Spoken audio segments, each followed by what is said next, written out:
করে মোহব্বত করে দিন দুনিয়ার মুমিন মুসলমানদের জন্য ইফতারি দেওয়ার জন্য আমরা রুটি এবং হালুয়া আমরা তৈরি করি, ঠিক না বেঠিক? ঠিক। সত্য না মিথ্যা? সত্য।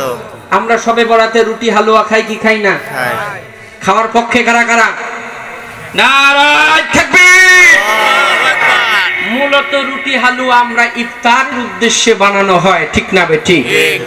আজকে বর্তমান জামানায় এমন কিছু মৌলবী আসছে, তাদের বর্তমান কথা হলো যে তারা সবে বরাতের রুটি হালুয়াকে বেদাতি বলেছেন, ঠিক না বেঠিক?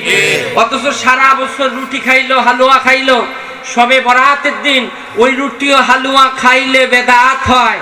কথা বলেন ঠিক কি না? আগে জানতে হবে যেই খাদ্যটা হালাল ওই খাদ্যটাকে হারাম বলার মতো বেদাতি বলার মতো কোন মুসলমানের আকীদা না, ঠিক না বেঠিক? আমি মনে করি যারা রুটি হালুয়াকে সবে বরাতের দিন এই তাবারককে এই ইফতারকে যারা বেদাতি বলে তারা মুসলমানই না। কথা বলেন ঠিক কি না? আরো জোরে বলেন। কথাটা করা হয়ে গেল, কথাটা বাস্তব। কথা বলেন ঠিক কি না? আল্লাহ আমাদের বোঝার তৌফিক দান করুক, সকলে বলেন আমিন। আরো জোরে বলেন আমিন। আমরা আমাদের মুরব্বীরা আমাদের আকাবারা আউলিয়া کرام আমাদেরকে সবে বরাতের রোজা শিক্ষা দিয়েছেন, রাসূলুল্লাহ রোজা রাখার অনুমতি দিয়েছেন, আমরা রোজা রাখি, রুটি হালুয়া ইফতারি খাই। এটা কিয়ামত পর্যন্ত চলবে কি চলবে না? চলবে। আরো জোরে বলেন চলবে কি চলবে না? আমরা রুটি হালুয়া নিয়ে মসজিদে যাব, আমরা এক ভাই আরেক ভাইকে দিব, এর একটা হকিকত ফজিলত আছে। সময় সংক্ষিপ্ত, এই দিকে যাব না। আল্লাহ তাআলা আমাদের বোঝার তৌফিক দান করুক, সকলে বলেন আমিন। আরো জোরে বলেন আমিন। এখন বর্তমান সমাজে আরেকটা বিষয় আমাকে বলার জন্য বলছেন, লাইলাতুল কদর সবচেয়ে দামি রাত, হাজার মাসের চেয়ে উত্তম এই রাতটা হলো রমজান মাসে। সুবহানাল্লাহ বলেন। এই রমজান মাসের যে কোনো বেজর দিন, অর্থাৎ আল্লাহ রাসূল সাল্লাল্লাহু আলাইহি ওয়াসাল্লাম হাদিসের ভাষায় রমজানের 20 তারিখের পর থেকে যে কোনো বেজর রাত্রি লাইলাতুল কদরের রজনী, বরকতের রজনী, নিয়ামতের রজনী, রহমতের রজনী, যেই রজনীতে আল্লাহ তাআলা খুশি হইয়া তার হাবিব পাকের ওসিলায় কোটি কোটি জাহান্নামীদেরকে আল্লাহ মাফ করে দেয়। জোরে কন্না সুবহানাল্লাহ। আরো জোরে বলেন সুবহানাল্লাহ। এর থেকে দামি রাত আর হতে পারে, এবং এর থেকে বরকতময় প্রশংসিত রাত হলো শবে মেরাজ, ঠিক না বেঠিক? ঠিক। আরো জোরে বলেন।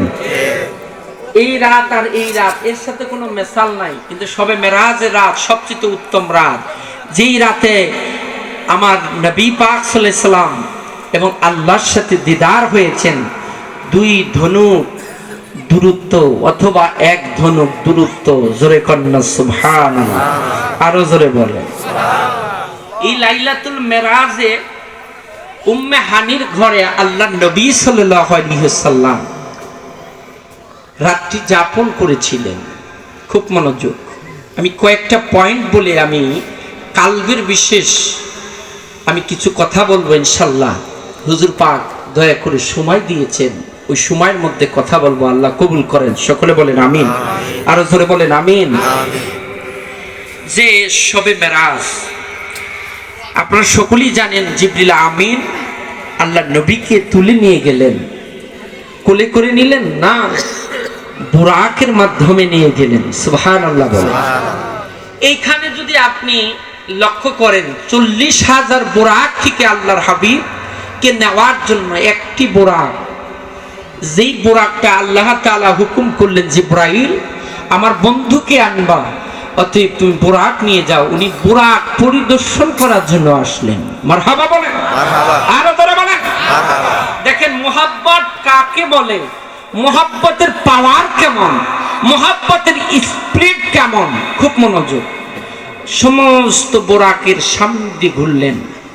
সমস্ত বুরাকগুলি নওজোয়ান শক্তিশালী বুরাক, তারা রাসূলুল্লাহকে নেওয়ার জন্য তারা আনন্দে আসেন।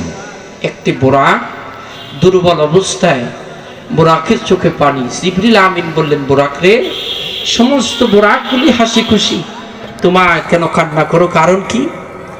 বরাকের জবান খুলে দিলেন আল্লাহ। বরাক বলেন, ভাই জিব্রাইল, যেই নবীজির শানে আমি বরাক যেই দিন খবর পাইলাম আখরি নবী দোজাহানের নবীকে আল্লাহ তাআলা আরশে মওলায় আসমান জগতে আনবেন, ওই দিন শোনার পর আমি বরাক আমি নবীজির শানে মহব্বতে দুরূদ শরীফ পড়তে থাকি। কিন্তু আজ আমি বুড়া হয়ে গেছি, যেই নবীজির শানে সারা জীবন আমি দুরূদ শরীফ পড়লাম, ওই নবীকে কি দেখার সৌভাগ্য কি আমার হবে না? এর জন্য আমি কান্না করি। জিবরিল আমিন বরাকের মেসেজটা আল্লাহ রাব্বুল আলামিন জানা দিলেন, জিবরিল, যেই বরাক সারা জীবন আমার নবীকে পিঠে চড়ানোর জন্য আমার নবীর মহব্বতে দুরূদ শরীফ পাঠ করলো, আমার বন্ধুকে ওই বরাকের পিঠে চড়ায়া আমি আল্লাহর আরশের বাড়িতে আনবা। আর জোরে বলেন, আর জোরে বলেন। ভাইজান, আল্লাহ তাআলার নবীকে ভালোবাসার কারণে বোরাক, ওই বোরাকের গায়ে তেমন বল ছিল না, বৃদ্ধা হয়ে গেছেন, কিন্তু রাসূলুল্লাহর মহব্বত থাকার কারণে ওই বোরাকের পিঠে চড়ে চড়ে আমার আপনার নবী দোজাহানের নবী রাহমাতুল লিল আলামিন ওই বোরাকের পিঠে সওয়ার হয়ে আখরি নবী রাহমাতুল লিল আলামিন বাইতুল মুকাদ্দাস থেকে আল্লাহর নবী রওনা করলেন উদ্ধবমনে।